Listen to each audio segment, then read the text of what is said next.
Hi friends, అందరికీ నమస్తే. ఇదిగో నా వెనకాల కనిపించేది మా వంగ తోట.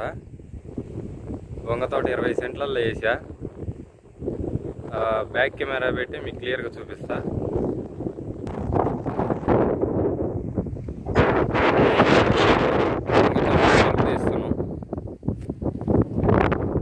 వంగ తోట బాగుంది, బాగా కమ్మింది, కలుపు ఉంది. తోటలో కలుపు ఉంటే కలుపు తీసేస్తున్నాం. కలుపుని మాన్యువల్గా తీసేస్తున్నాం.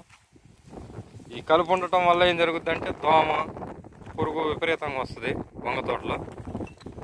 దానివల్ల దిగుబడి దెబ్బతింటమే కాకుండా కాయలకు బెజ్జాలు పడతాయి, పురుగులు ఉంటాయి కాయల్లో.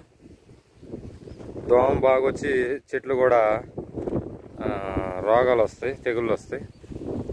అందుకని మేము కలుపు తీస్తున్నాం. ఈ స్టేజ్లో కనుక ఒకసారి కలుపు తీసామంటే ఇక కలుపు ఇంకా రాదు, చెట్టు నీడబడి.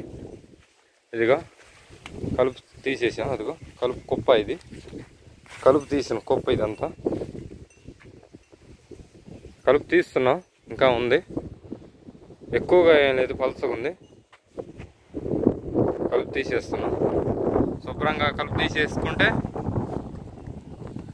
ఇక దిగుబడి బాగా వచ్చుద్ది. ఇక మంచి పూత మీద ఉంది. పూత రాలకుండా, కాయ డ్యామేజ్ కాకుండా క్వాలిటీ బాగుంటుంది. మార్కెట్లో కూడా మంచి రేటు పడుద్ది. ముఖ్యంగా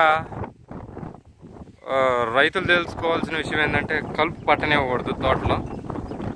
ఏ తోట అయినా కానీ కలుపు రానివ్వకూడదు అసలు. కలుపు వచ్చిన వెంటనే తీసేసుకోవాలి. చూసారుగా మా వంగ తోట ఇది.